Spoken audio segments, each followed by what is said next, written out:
What's going on, guys? Today we're going to be checking out the ATF's interview, or whatever you want to call it, with Face the Nation on CBS.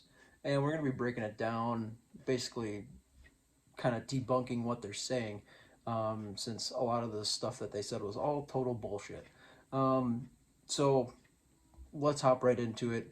Hope you guys enjoyed today's video, and let's get to it. One of the things we did at this table, there's so many more firearms we could talk about, is we tried to put things in pairs. So if you look at them together, and one of them is sort of the more conventional firearm, which is sometimes they're under the National Firearms Act, right? And the other one is sort of what I would call the attempt to get around it that ATF has been dealing with through rulemaking and through enforcement. Okay. So Chris, I don't know if you want to walk us through. Correct. So as the director explained, we have at the top here we have an AK variant. This is a full auto assault weapon, shoulder fired, that is covered under the purviews of the National Firearms Act. How many rounds does it fire? Well, this has a 30-round magazine with it. This is a 75-round drum magazine. Wow. So it's magazine fed, but you can acquire drum magazines as well. So this one, everybody would agree, right? Covered under the National Firearms Act. Fully automatic weapon. Government can have it. Military can have it. It's an antique. Some people, if they had it before, depending on 1986, they can have it, but otherwise, no. This one, which looks and operates just like it, Yeah. this is a bump stock attached. So this is a AK-47 variant that is you can acquire under the GCA, and what they have done is they have attached a bump stock to that. How can you tell that? Sorry, where's the bump stock? Is there like a physical piece? But that's a great question, right? Of course, right? How can you tell, Yeah. right? These two things are the same. They look, right. They operate the same. Both of them can shoot right through this 75-round clip. That's what a bump stock looks like? Correct. This is a bump stock. I'm trying to get it to lock back into the position. So These are not loaded. they're not loaded. We checked them all before Yes, we came okay. in. So this is the bump stock. The shooter would place his finger here on this piece here, and then it would rock back into the fire. And you're doing it slow. What rate of speed are we talking about? If you know, hundreds and hundreds of rounds 400 to a minute. 500 rounds per minute is, Right. I believe, what they're claiming for this particular firearm. There is no reason you would use that for hunting. No, I do not believe you would use this for hunting. So This is to shoot large numbers of people at once. So right away, they go into the bump stock situation, and fully automatics being a part of the NFA. And you hear Dettelbach say that, oh, you can't get fully automatic firearms because they're illegal, which is not the case at all. You can get fully automatic firearms. There is a tax stamp, and they're just insanely expensive. But the NFA, the NFA, or the National Firearms Act, also has suppressors, SBRs, and short-barreled shotguns, all that kind of stuff that would seem restricted underneath that. All of those are obtainable with a tax stamp, Form 1, Form 4. There's a couple other ones in there, but all obtainable. Then they go into the bump stock, saying that it looks exactly the same as a regular AK, which obviously it does not. And there's a lot of weird little quirks about it, and they're perfectly legal. You're putting it on a semi-automatic firearm, which in turn is still semi-automatic. You're not holding the trigger down, and it's not a machine that is working with the trigger to make it fully automatic. That being said, you hear whatever her name is, I don't know her name, works for CBS, obviously against firearms. You can definitely tell by her body posture, her lack of knowledge with firearms, and even the statement that she made where it says, you wouldn't use this for hunting, would you? You'd use it to shoot a bunch of people. That, where she only thinks that guns are made for killing people, or hunting throws her credibility out the window. There has been some people that have used, and I mean, shouldn't even say some people, like the biggest one that we know of is the Las Vegas shooting. And even then, some questions still spark my interest with that, with if it even was a bump stock. Most of these things, fully automatics or bump stocks, are used for either fun, if it's in a civilian market, aka the bump stock, or some people can get belt fads or machine guns. A lot of times those are used for fun. Nobody that's going to spend $18,000 to $40,000 on a fully automatic and then a tax stamp with the knowledge of knowing that the ATF can come into your house whenever they want is going to do anything that's going to make them a target for that, as well as become a criminal themselves with even the slightest thought of going out and killing people. Mass shootings don't happen with fully automatics. They happen with semi-automatics, and most are handguns. And I can pull up the information, and I will leave links in the description. With that being said, let's continue on. Her comment made me disgusted. Well, let me just intervene in this. Yes. That's what happened in Las Vegas. Yeah. So it was after that massacre in Las Vegas that this became illegal.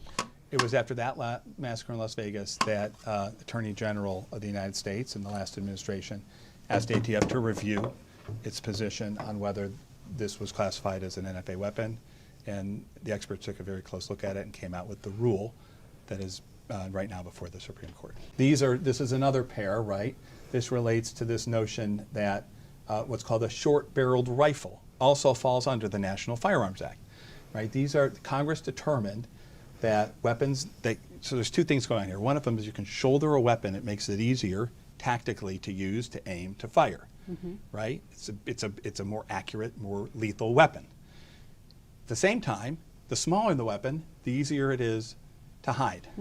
So Congress determined back in the 1930s that short-barreled rifles, which were both smaller than a certain length and were designed to be fired from the shoulders, that combination made it unusually dangerous, right? So here's two things. These look exactly alike, right? I defy, one of them, everybody would agree is a short-barreled rifle because it's sold in one piece. The other one's the exact same thing, but it's sold in two pieces. So people are claiming, no, that's a pistol brace. The two weapons are designed to be fired from the shoulder identically. They for all intents and purposes. They look the same. Right? And so we're treating them the same. That's all that that's all that rule says. We're treating these two things the same. Right? I don't know, Chris, if you want to. So correct. So this is an NFA item. National Firearms Act item requires additional tax stamp for it, background check, waiting period, registration with NFRTR, and then you have this, which is the GCA version of it, which you could walk into the store and purchase in that configuration. Well, we didn't.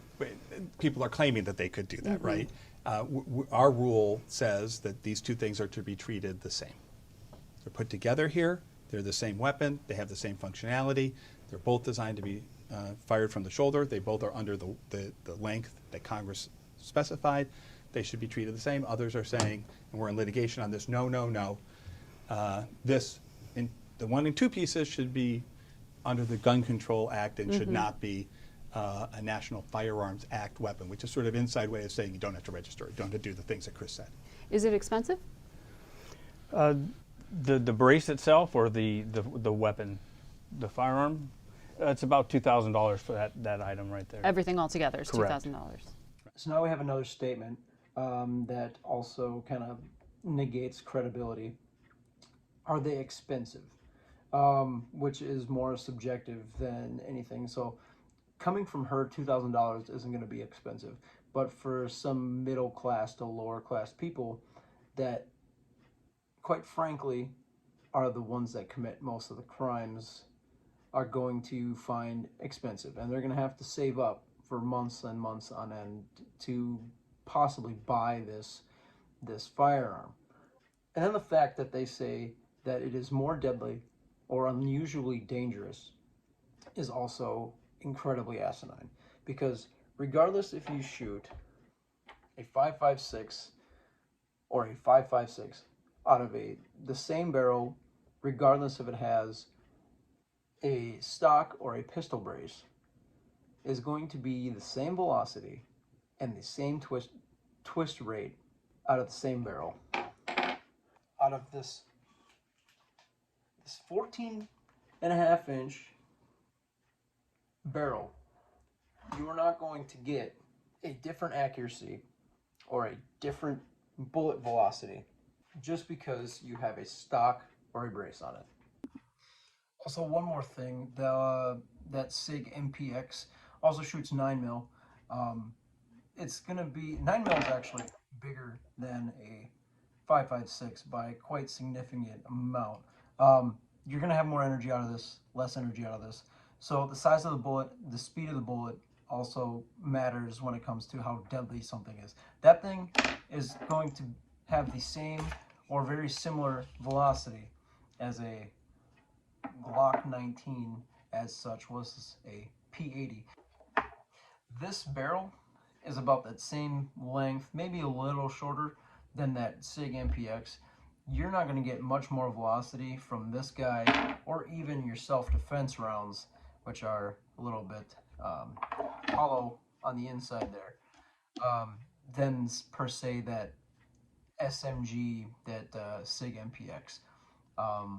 So being more deadly or less deadly when it comes to being shorter is going to be a bold yet wrong statement, because you're losing velocity the shorter your bullet, your shorter the barrel is. So it's going to be less deadly regardless, which is a big thing. Velocity is where your deadliness comes from.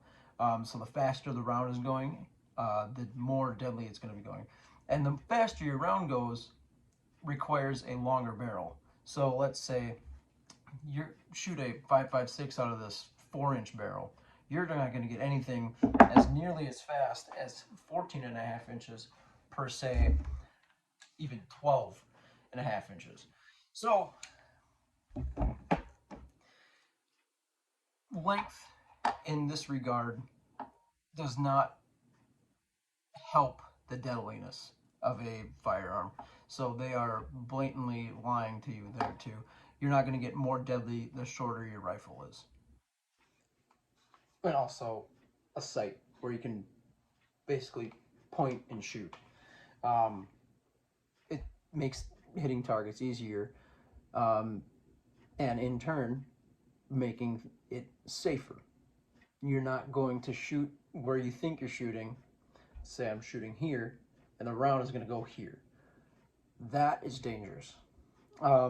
Also, being able to put a rifle into a backpack. This is a 8.5-inch 300 blackout. A bigger bullet that is going to fly a little bit slower than a 5.56 isn't necessarily going to be more dangerous. Some people like to have an option like this, like myself, to be able to throw into a backpack when you go camping in the woods, or to have as a just-in-case kind of weapon if you're faced against, let's say, a bear or even a dangerous person wherever you are. It's just easier to hide said things so you're not scaring the rest of the public, versus being able to not have a more accurate and, in a turn, safer rifle in a situation where you may need something like that. Pistol braces are another weird subject. So also he's saying a pistol brace cannot be, or can be shouldered in this statement. He's also saying that they shouldn't be shouldered in some other statements. The ATF has gone back and forth on pistol brace rulings for probably the last 5 or 6 years, saying whether or not you can shoulder it or not. Most pistol braces are going to have an open space for your arm, or a blade type system where it's just a thin piece of plastic, let's say it would just be this here that hooks so you can brace your arm onto it. Those are incredibly uncomfortable to shoulder. These, on the other hand, you can shoulder them. They're not going to be uncomfortable, but they're not made to shoulder. Also, this is very flimsy, so you're not going to be able to shoulder it as well. But when the ATF says that you can shoulder a pistol brace, you have to think of their credibility, their stance, and also what they believe is a pistol brace. Because quite frankly, every single one of these pistol braces is made to keep shooters safe, shooters comfortable, and make your rifle a little more accurate versus freehanding something like this, where there is no stability, where you can point and possibly hit somebody or something that you don't want to be on your target or off to the left or off to the right. That is a very gray area when it comes to the ATF rulings and how smart they actually are. I mean, these look like, this here looks like something you'd see in a war zone. So this right here is something you would hopefully only see in a war zone. Mm-hmm.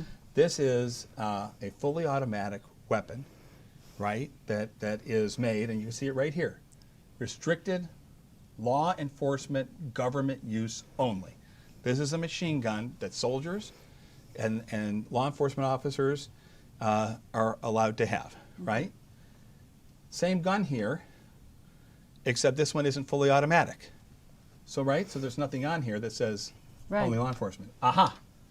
Until this thing comes along. This one little piece of plastic turns this weapon functionally to do the things that a fully automatic weapon do, to be a fully automatic weapon.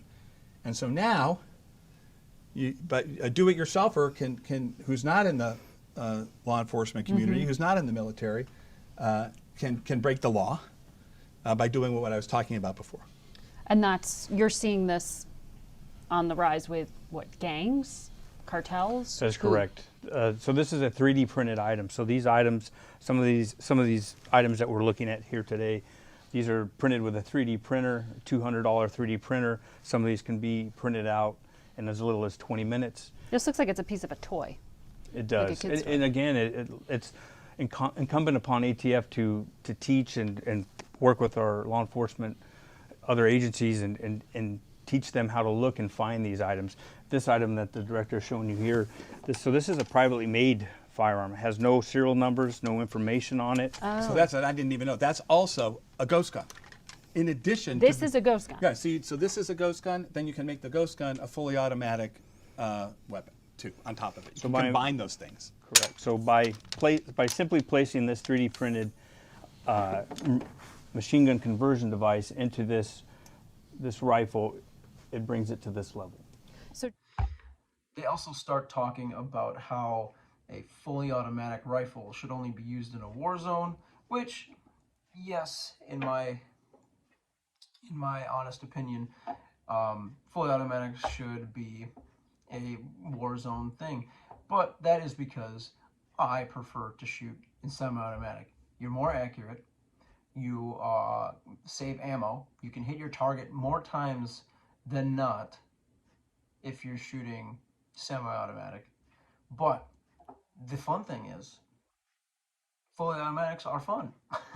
That's just plain and simple. So if I had the choice to shoot a fully automatic M4 or a semi-automatic AR, I'd probably choose the M4 just for shits and giggles. But if I'm using it for a purpose rifle, I'm going to choose semi-automatic 100% of the time, because I can place my shots, I can put shots on target better, and not have such a jumpy, sporadic area.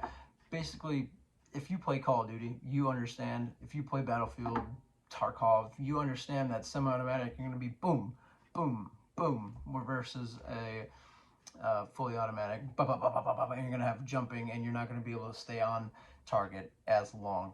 Unless you've practiced and practiced and practiced, or you have very good recoil mitigation, which a lot of military guys usually do. We all here know about Grand Thumb. He's perfectly good at keeping a lot of fully automatics in a tight group. But as you can see, when he shoots in semi-automatic, his groupings are yay big. However, when he shoots in fully automatic, there's no denying it. No matter how big of a dude you are, your grouping is going to become bigger. And this, for fully automatic at 20 yards, is going to be pretty tight. It's still going to be less accurate if you're shooting fully automatic than semi-automatic. They're also talking about 3D printing parts to put into a firearm to make it fully automatic. And in that case, is still a felony, but they're making it sound like every civilian is able to do it. Yes, they did say gangs and cartels, but they are also saying that with as little as 20 minutes and $200, you can make this part and you can throw it into an AR-15. That is going to be a felony no matter what. You can't just convert a semi-automatic into fully automatic without any repercussions if you get caught. That is plain and simple. Nobody's getting around that. However, they are still using verbiage that is going to make it sound like people like me or my friends that are perfectly law-abiding citizens, we just enjoy firearms. They're making it sound like people like us are going to be able to do that or are going to willingly do that just to scare the people that are watching. And remember, this is on CBS, a very left-leaning news outlet. So they're just trying to scare whoever's watching right now with the verbiage that they're using. So watch out for that in this video as well. Keep in mind, open mind about that stuff as well. Onto the video. And and it gets even more interesting when you go to pistols. Same problem though. And Chris, I don't know if you want to show the pistols and the Glock switch. So again, you have your manufactured item, your GCA item that people can go into the store and purchase legally, complete the background check, and that's this item here. So it's a normal lawful pistol. Lawful pistol covered under GCA, background checks required. This is a privately made firearm, ghost gun. You can see here on the front where the serial number plate Should is. be. There's no serial numbers on it. This, it says Austria. I mean, this feels metal and heavy and significant. This doesn't feel like something that came off a 3D printer. Correct. So this was manufactured, and then the end user can take it with about 20 minutes of time and convert it or make it into a working firearm frame. Okay. And then buy the additional parts to put on to create the upper, and then they also installed a Glock switch. So that one, yeah. So this last part here, that's really important what Chris just said. So this isn't just a ghost gun. This is a ghost gun with one of these attached. This is this is a fully automatic pistol. So it will, you'll pull the trigger once and it will keep firing until there are no more bullets. And you can put, again, a normal magazine on there. You can put a larger magazine on there. And you can shoot out that magazine, no matter how big it is, just with one pull of the trigger in fractions of a second. So here now we go into the handguns, or the pistols, which quite frankly, this is a pistol. This is a pistol upper. This is a pistol upper, but we're not going to get into that as of this moment, because we've talked about that with SBRs.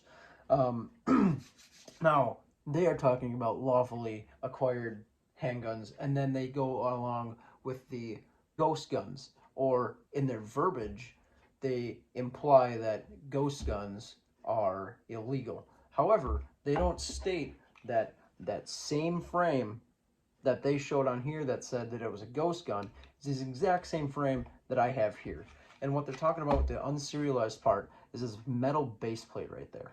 That metal base plate is there. If somebody were to manufacture these and sell these, you'd still have to have a serial number on there. If you manufacture this yourself and then obviously don't sell it, like mine, I bought this and I milled it. Not milled it, but I finished out all the 20% that wasn't done on this, which is why it's called a P80 or a polymer 80 or an 80% lower, because you can get AR lowers like that as well, where you have to finish them out yourself. These 80% do not take only 20 minutes. When I bought mine, I had there was nothing inside of this, no trigger bar, no slide rails, nothing. It was still just a solid piece of plastic. Not a solid piece of plastic, but a piece of plastic regardless. And you had to do all this work to get just even your pins in. This 20-minute bullshit that he's saying is just to make it sound like these are quick and easy to come by. Whereas it actually takes it probably took me about 3 or 4 hours to do this fully, from completing out all the milling and the dremeling and stuff like that, all the drilling of the holes, all the putting in the parts, springs, pins, everything like that. There is so many small parts in here. You have to use tweezers or even just very, very slight, small movements. Get your fingers into little spaces. 3 to 4 hours to do this, which is still not that bad, but it's still a nightly project, still a weekend project almost. Whereas if you go into a store, you can still purchase a Glock 19 of the same stature. It's still a pistol frame. It's still a metal slide. It's still a Glock barrel. Everything about this is Glock except for the frame. There's nothing different about it from a P80 940C, which is this model, or a Glock 19, Glock 19X, Glock 17 even. All these are Glock. A Glock is a Glock is a Glock. They're all the same in functionality.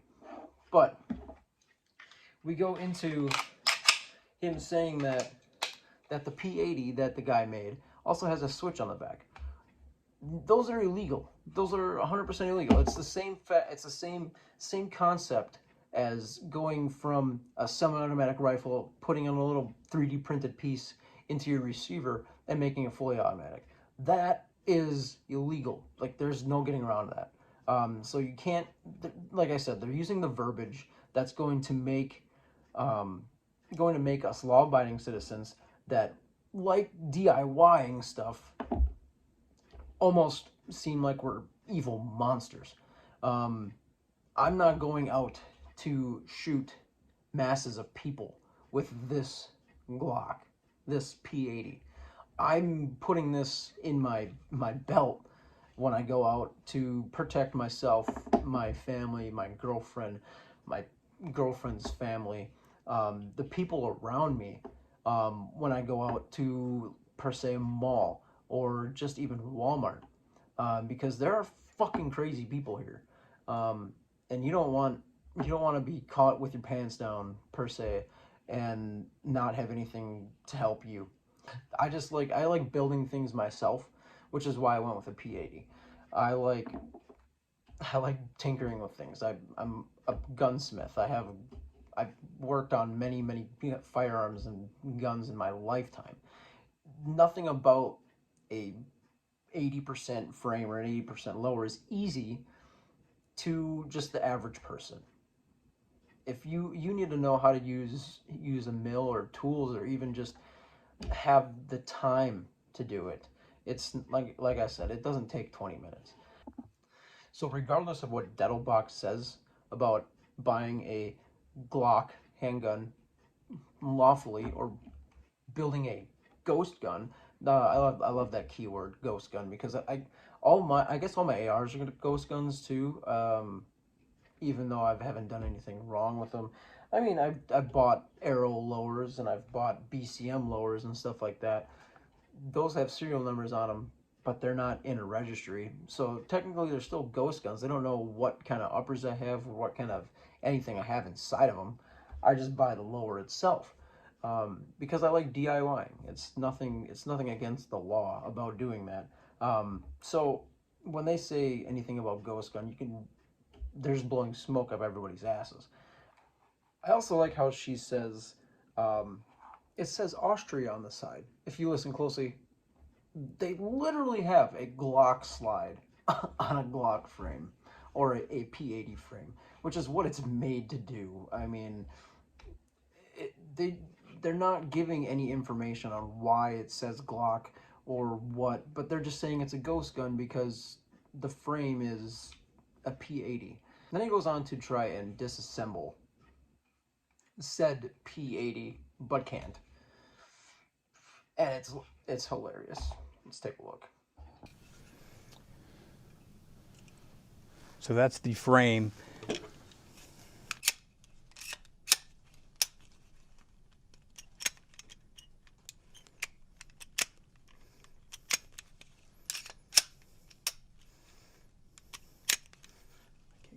Apart.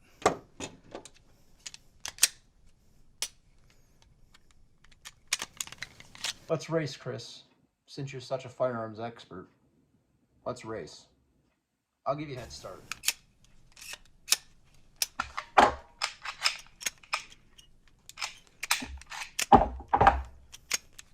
And then he struggles to put the slide on. Get this one apart.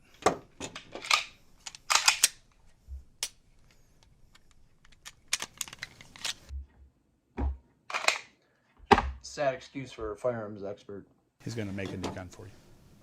So basically what they do is they make this part here. This is like plastic. So this is the plastic piece. With about 20 minutes of work, they could make it into a working firearm, and then they could buy the aftermarket parts and simply attach that on.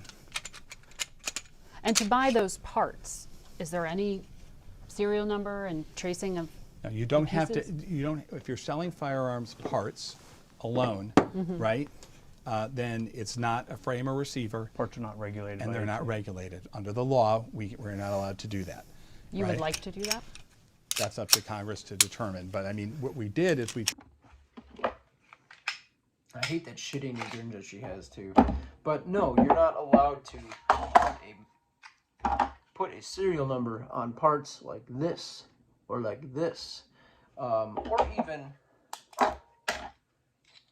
like the barrel or the slide, because that technically isn't your firearm part. None of this is a firearm unless it has the frame. The frame is your firearm. But they don't want to tell her that. They don't want to tell anybody that's watching this that this part, the slide, the barrel that can come off, but I have my threads on there. Even just your slide plate or your firing pin is not a firearm unless it has said frame. But they don't want to say that. They're not trying to educate anybody that's watching this. They're trying to scare them into voting blue. They're trying to get guns off the streets. But if you're going to do that, don't go after law-abiding citizens. You're going to want to go after the gangsters that don't care about the law in the first place. So instead of cracking down on guns, crack down on maybe your streets. So continuing on with the Glock variant is you have the Glock, you have the PMF, and then you have the same exact pistol, but which has been 3D printed. So this frame has been 3D printed. Yeah, it feels plastic. Smooth, and you can see the lines of the 3D printer. So again, no serial numbers, no way to identify it. If you come to a shooting scene, first thing that ATF does is we want to know the history of the gun, trace the firearm, and there's no identifying marks on that whatsoever. So Chris, can a person 3D print the entire firearm? We do. There are some versions of firearms that you can 3D print. We do have an example here of a 3D printed revolver. That looks like a staple gun, but that's an actual It is weapon. an actual. Yeah. So this will do some damage. Now they're telling people that you can actually go and 3D print firearms. You can actually go online, find a file, and print them. Like, your whole spiel is to get firearms off the street, right? But why are you going and telling this to people? It makes no sense. These people are thinking backwards, or they're thinking left to right. They're not thinking forward. They don't see their end goal as, hey, we want to get this stuff off the streets. They're seeing it as, oh, we're going to scare these people into voting which way we want them to vote. Quite frankly, these people don't care about your safety. They don't care about your rights. All they want is to put law-abiding citizens that they know are going to not stand for this very much longer, and that they just want to strip them of their rights. They don't want them to protect themselves because they know that they're the enemy.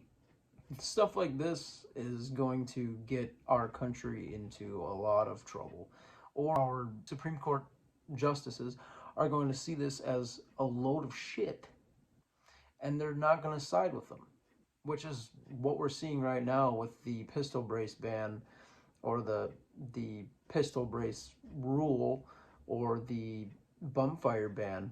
Um, a lot of that is going our way, which is great, and people are seeing it. So let's keep educating people on what firearm safety is, and how firearms actually work, and what their purpose is, and not trying to scare them into thinking that this, because I made it, is a ghost gun and then I'm gonna murder everybody. That's not the case. There's a horrible, horrible video of a hero, a law enforcement officer in Houston, who's going through a door, and he's facing one of these converted devices, and unfortunately, in the time it takes to say police with a warrant, right, this person murders this officer. It's just absolutely, terrifying, the power and lethality of these weapons that are out there. And now we bring in the sob story of one person that got killed by somebody that got killed by one of these guns. He didn't get killed by one of these guns. He didn't get killed by an AR-15 converted by a bad guy. No, he didn't get killed by that. He got killed by a firearm. He got killed by a firearm that was fully automatic. No, he got killed by a bad guy. He got killed by a bad guy that did bad things. But that's not how they word this stuff. Why are they wording it the way that they are? It's just, literally, it's just to scare people watching CBS. I can't give you guys any other reason why. It makes no sense to me.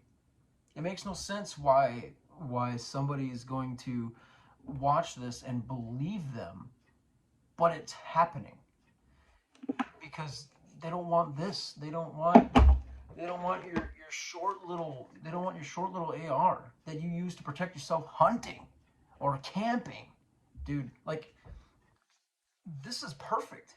You throw a little 300 blackout round into this little guy, and at a 20 or 30 round mag, you're gonna scare her away, if not kill a predator that's gonna eat you. You know, but they don't think that way. They don't think like gun owners. They think like politicians, and politicians don't care how anybody else sees this. They care about money, and they care about votes. And that's all they really care about.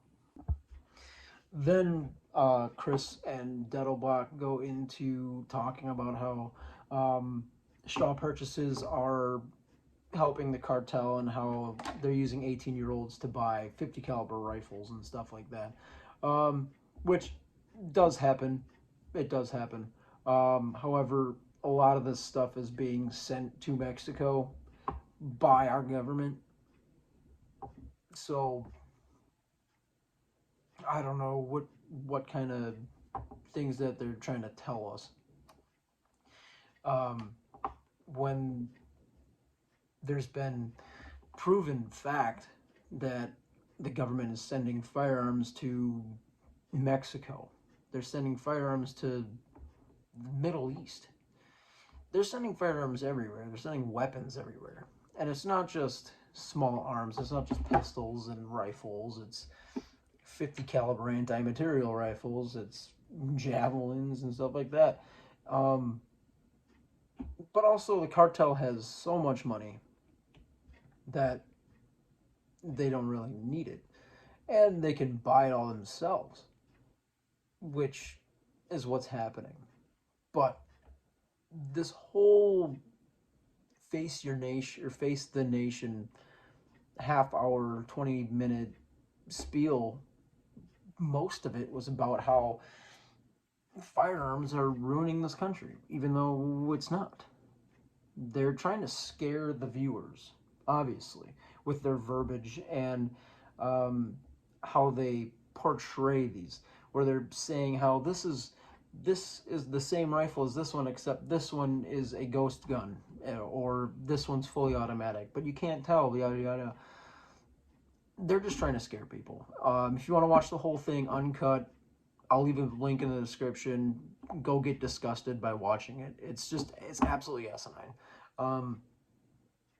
One reason why I think the ATF should be abolished, NFA should be repealed, and to think about it, the ATF is also what controls your smoking habits and drinking habits. And quite frankly, the ATF should be a convenience store and not a government agency. Go check out Moose Defense and Outdoors. Hit the subscribe button.